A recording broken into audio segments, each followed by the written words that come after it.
All right, Shalom. First off, we give all praises to Yahweh, Ba'ashem, Yahweh Shai. All right, double honors to the elders and apostles of Great Millstone. All right, peace and salutations to you, sincere brethren, pushing this truth and sincerity throughout the four winds. All right, just want to basically do a little lesson. We out here on the side of the road, catching some adversity. Brother was trying to get some things moved, and the U-Haul that he rented. Give me on the folders out of that. Yeah, the U-Haul that he rented broke down on us. So we said we just take this time, really don't got no particular topic.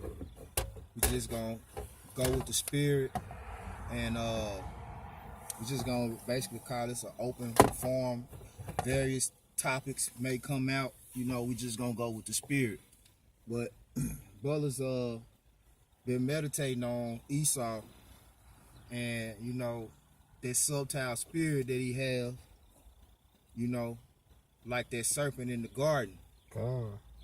So we just gonna open up with Genesis 3rd chapter, where it speaks about the serpent, and we're just gonna get right into it. Want me get it out? I can get it. What is it? Genesis chapter 3.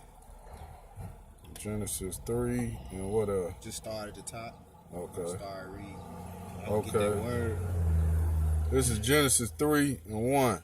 Now the serpent was more subtle than any beast of the field which the Lord Yahweh had made. Right. It says the serpent, right, was more subtle than any beast of the field which the Lord Yahweh had made. Alright? Just to come to show you that Yahweh Hashem Yahweh Shai, he knew exactly what he was doing. It was all a part of his will. To have that serpent in the garden to seduce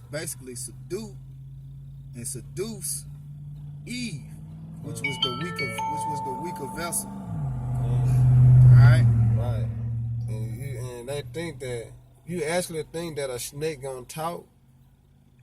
Just really get that through your head, like a snake really came to her and said, "Hey, you bite this apple, it's just gonna show you life." Like the apple, the snake is not gonna come and talk to you. You never seen a talking snake. Exactly. So the serpent had to be a human. Right. And back then everybody was dark skinned, and so he had to be a human, would mean a color. A man of color. Dark skin. Right, because that prefix on the word human is hue. And hue means color. And that also that word Adam in the Hebrew is Adama, which means from the ground. On the ground. Right? Brother.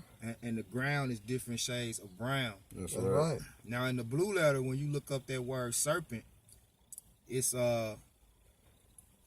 Strong's H 5175. Nakash. Nachash. All right. It says 1, serpent, snake. A, serpent. B, image of a serpent. All right. It says Nakash, a snake from his serpent. Now you go to the root of that word. Let's see. All right. It says here's some synonyms. It says, well, let me get the definition too. It says to observe the signs or omens. 1, to practice divination. All right. Learn by experience. Diligently observe, practice fortune telling. Take as an omen. All right. Now the synonyms are enchantment, enchanter.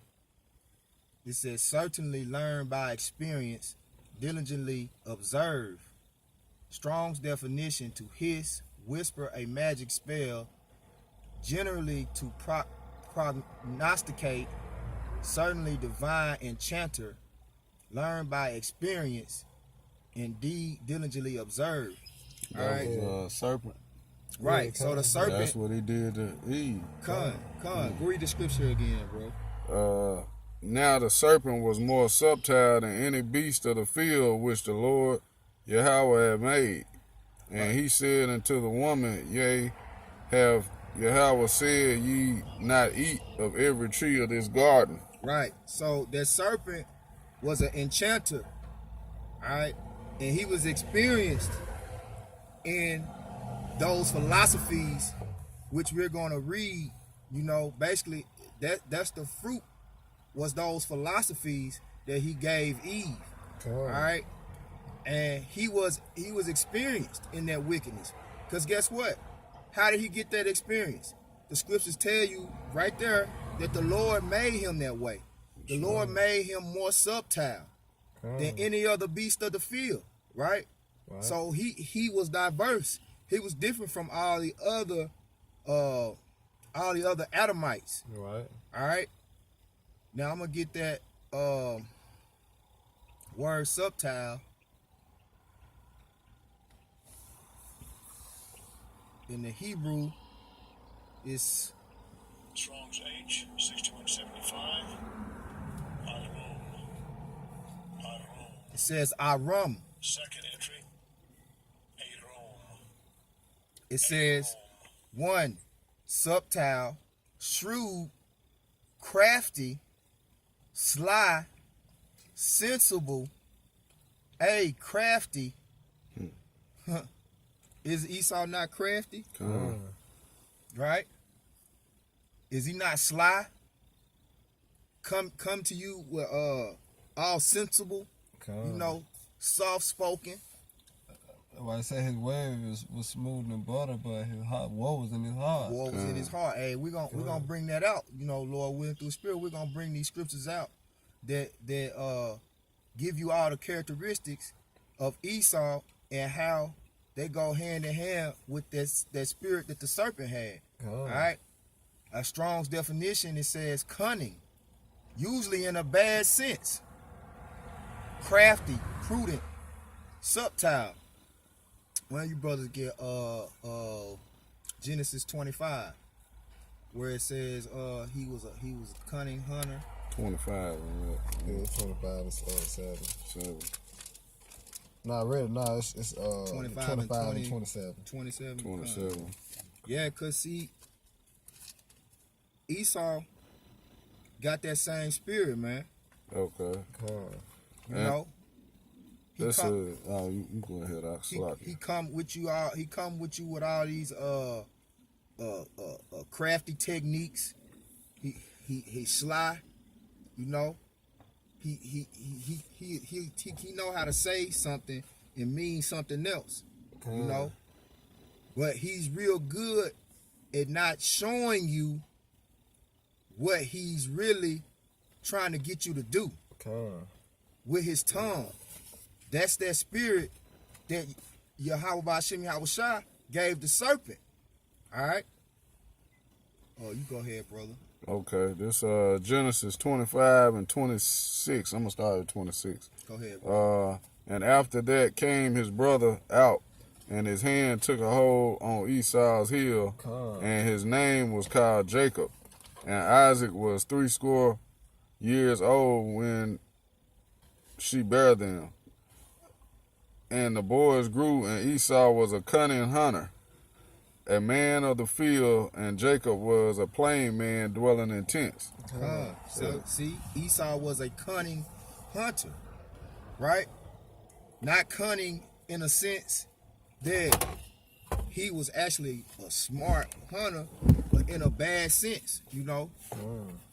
Esau wasn't necessarily well, he wasn't necessarily good at hunting, because if you read later on in the chapter, when it was time for Esau to get the blessing, he was sent out first. But what happened? Jacob went out and got his, what was the food for his father, for Isaac, afterwards, and beat Esau back.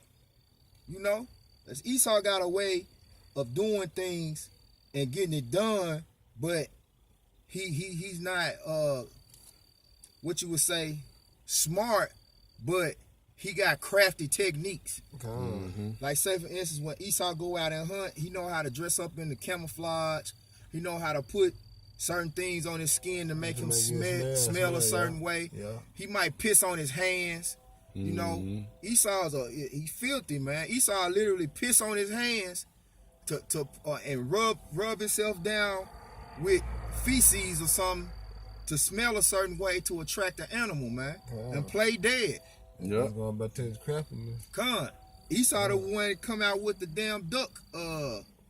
What is it? I know what you're talking about. Yeah. You know, that's the type of a spirit that's in Esau, which is that same spirit that was in that serpent, man. You brothers had anything? Yeah, I want to go back, get Revelation 20, because we got to explain this serpent. Okay. You know, because everybody really think it's a real snake. Right. When you go to church, 20 when and you go 1. to that holy house, they teach you that it was a real snake, an actual snake, that beguiled Eve. Yeah, they had legs. Yeah, come on now. This Revelations 20 and 1. And I saw an angel come down from heaven, having a key of the bottomless pit, and a great chain in his hand. Right. And he laid hold on the dragon, that old serpent, which is the devil, and Satan, and bound him 1,000 years. And bound him 1,000 years. That's right. And that bottomless pit is Europe. You know, and you really go back in history, you know, that was the dark age where we ruled in. You know, but that's going back to let you know that serpent was a so-called white man, because that's who was bound. You know, that's who we had in chains. You know, that old serpent. You know. All right, we go with go verse 2. Yeah, Go back to Genesis. All right. Yeah, verse 2. Genesis 2. Yeah. 2 and 2. Genesis 3 and 2. Back to 3 and read verse 2. Okay. And the woman said unto the serpent, we may eat of the fruit of the trees of the garden, but of the fruit of the tree which is in the midst of the garden, Yahweh has said, ye shall not eat of it, neither shall ye touch it, lest ye die. Read back up, go back up to 1, bro. Okay. Right, because, see, the serpent it tell you that the serpent was subtile, and when you go into that word, he was experienced. So, he was experienced, he knew wickedness, but he also already knew what the Lord had told him. Yeah. He already knew what the commandment was for Adam and Eve not to do. So read in the first verse. It's gonna say the serpent is gonna ask him, basically gonna ask Eve. That's both. Read 1. Read 1. Yeah. Read 1. Yeah, because Okay. No, it's in 1 right here. Now the serpent was more subtle than any beast of the field which the Lord Yahweh had made. And he said unto the woman, yea, have Yahweh said, ye shall not eat of every tree of the garden. Yeah, so basically he comes to Eve with that subtile, sly spirit, already knowing what the Lord has said. That's right. But he asking her, did the Lord tell you not to eat from every tree? You know, which he already knew that the Lord told them that they could eat of every tree, but the tree that was in the midst of the garden. Yeah, like the apostle said, he just want to hear it anyway. But he can come back with his shit. Con. And you know, that's you think about when you out here on the highways and byways, is that not how Esau comes up? Esau come up with that subtile, sly spirit, you know, like he wants you to agree with him. You know, he wants you to agree with what he gonna say, but he gonna come up pretending that he agreeing with you. You know, I'm trying to catch you up. yeah, he trying to catch you up. Good. Come.